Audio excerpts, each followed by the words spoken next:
About a month ago before Christmas, I posted a video and I called it the cringe side of YouTube. I just started watching videos about online feuds. It just was something I never really paid attention to and was interested. And as YouTube goes, you jump from one video to another with a similar premise. YouTube provides impressions of similar content you're already watching to entice you to watch more of that type of content. Why am I telling you this? You all know how YouTube works.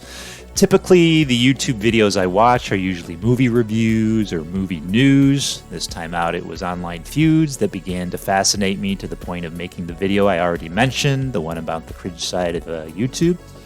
And now I'm stuck because the few videos I did watch in making that video have turned into 2 weeks and then 4 weeks of watching this stuff.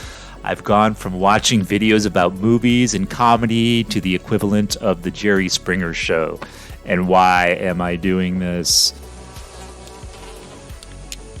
That is one big pile of shit. In my viewing travels, I have learned about this Logan Paul character, who I guess I've seen before, but never really gave him much thought. He was on a thumbnail or someone else's video that may have mentioned him, and when I looked further into it, the culprit was actually Drew Gooden. That's a channel I do subscribe to and enjoy. I searched his videos, and sure enough, he's made videos on this Logan and his brother multiple times. That explains why the face and the name are familiar, and I must have watched those videos at one time.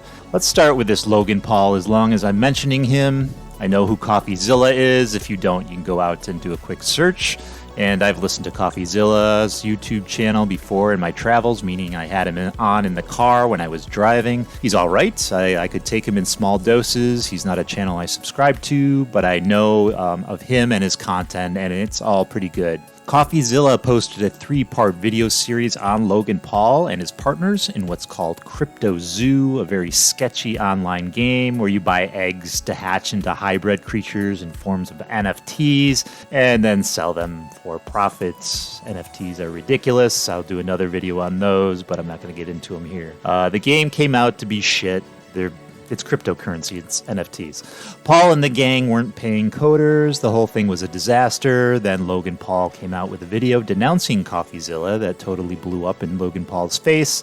And since then, he went back and made a half-hearted apology video. Paul was a train wreck, and there I was, taking it all in with amazement that people do this to each other. Is it that amazement as to why I watch this shit? Basically, this Logan Paul screwed over a bunch of investors from a stupid NFT game he and his partners were making. The entire team of the project backstabbed each other. CoffeeZilla conducted a year-long investigation into the nonsense and exposed the entire team with the videos he posted on his YouTube channel. Logan Paul got his pee-pee slapped, and being the narcissist piece of shit that he's shown himself to be, responded with his own video and in the worst way possible. Logan Paul showed zero remorse for the people he screwed over, but rather was trying to salvage his own worthless reputation. His entire narrative received a YouTube backlash of a lifetime. It was obvious it wasn't the response Logan anticipated getting. I can only imagine what people around his camp were telling him at this point. His sponsors, WWE, Logan is an ultimate fighter and wrestler, I guess, sells some shitty health beverage, pretends to create or is involved in crypto games he never delivers on. Based on my initial cringe theme video I posted a couple weeks ago and the content I watched as I researched that video, YouTube's algorithm started suggesting similar content that's popping up on my YouTube home screen. Now I find myself watching these suggested videos. So my main point is what I was watching started to enrage me. I even started commenting on all these videos I've been watching, and I asked myself, what the hell am I doing? I'm 52 years old, and I'm making jabs at this Logan guy on people's YouTube videos. I am not 13, yet I can't help myself because all the videos I watched on how he screwed people over pissed me off, and I needed to vent, so I did. And this guy is not a good human being. From there, based on YouTube suggestions, I learned of a TikTok channel called Ashley Is in the Book of Life. And this woman, who claims to be some kind of psychic and uses tarot cards for her predictions, falsely accused a college professor of the murder of 4 college students. from the University of Idaho who were killed nearby the school in a private home. They were stabbed to death. There is currently a suspect in custody who has zero zippo and nothing to do with the person this Ashley Goulard has falsely accused as the killer, all based on her card game. You are not a psychic, Ashley, because there's no such thing as psychics, no such thing as ghosts, no such thing as aliens, no such thing as your brain cells. Ashley, you are what we call in these parts out of your fucking mind. Ashley is being sued by the teacher she implicated and continued to out online. Ashley is going to lose a lot of money. Then last night I got into the story of a Peacock documentary series of a woman named Casey Anthony who was acquitted of murdering her 2-year-old daughter, Kaylee, a decade or so ago. The mother didn't report her daughter missing for a month. None of it makes sense. Everyone involved failed that little girl who was the victim. After watching the mother's original police interviews and highlights of the trial and that stupid documentary, I have formed my opinion and it will remain mine. Let's just say no one is innocent here. Maybe the officers who did their job. That's about it. Beyond that, we have an unempathetic mother, scumbag lawyers, a knucklehead jury, and a flawed court system. And I repeat, all listed failed this little girl. And of course, I had to put my 2 cents in the comments because that also pissed me off. Then came videos on the Ace family or 8 Passengers. Those are 2 other channels.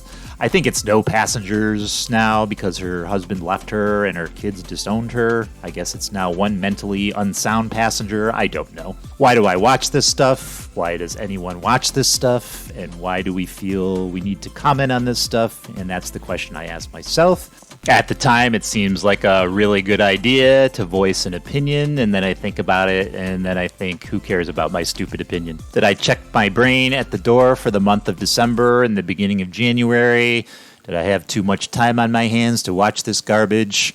Maybe I have empathy towards the victims and am angry at the bad actors. Maybe I'm just a busybody who has to stick their nose in the pile with everyone else's. Whatever the case may be, I need to stop watching this stuff. I make videos about how to create websites and give movie reviews and post my travel videos.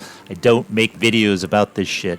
I'm not a gossip or news channel. Other people do that shit. YouTube is flooded with those channels. It doesn't need another one. And no one needs my stupid opinion on this stuff. Although I'll always make a video when a topic enrages me or touches something inside me, I'll try to gently mix in my tutorials and how-tos into that mix. Even the video I'm making right now is a video I'm making because it's something I wanted to discuss and voice off on. And I did, and now don't I feel so much better. Regardless, I have to stop. I need to go back to watching channels about movies or fart jokes or something beyond the terrible examples of humanity. I'm not sure what draws us into these train wrecks. Maybe it's just our fascination that people can be that clueless. Perhaps it's the fact we can reflect on our own lives through them and find that our lives aren't as screwed up as we thought. What do you think? Why do we watch this trash and commentary channels about the trash? Why are we so drawn in and fascinated? I'd like to know your thoughts down in the comments below. So you may be happy to know, or maybe you just don't even give a shit. I have reformed and I am no longer watching all that crap. Actually, I haven't watched any of it probably in over a month. Currently, if you see my other videos, I was doing most of them the past 6 months over on a bed over there because I broke my ankle, and now I'm at a desk. I'm seeing someone now, so I don't really have time to watch that crap. I watch stuff that I enjoy and just making a lot of videos. So yeah. So I did want to sound off on there. I did want to throw out my thoughts on the garbage and the cringe and some of the crap that was happening. So I just wanted to make sure I finished up the video, got my thoughts out there if you cared or not, but they're out there, they're there to stay in the big world wide the webbies. Okay, on YouTube. So I am going to ask you to like this if you like this video, and if you hate it, absolutely disgusted by it, you absolutely didn't like it at all, get a thumbs up too. Certainly subscribe to this channel and share the video and hit the bell for updates and all that fun stuff, gals and guys. And I've got a bunch of videos that I started 2 months ago, the beginning of January, middle of January, just like this one that I want to finish up, get them all out of the way, and then start fresh. I got a bunch of IT content that I want to get to. Believe it or not, is what this channel was originally intended for. So, all right, gals and guys, I appreciate you as always. Thanks for watching if you got to the end. I know some of my videos are hard to get to the end because I seem to talk a lot. Okay, over-explain. just say too much. Just keep going on and on. Just kind of saying the same thing over and over again. Okay, I'll talk to you later. Bye.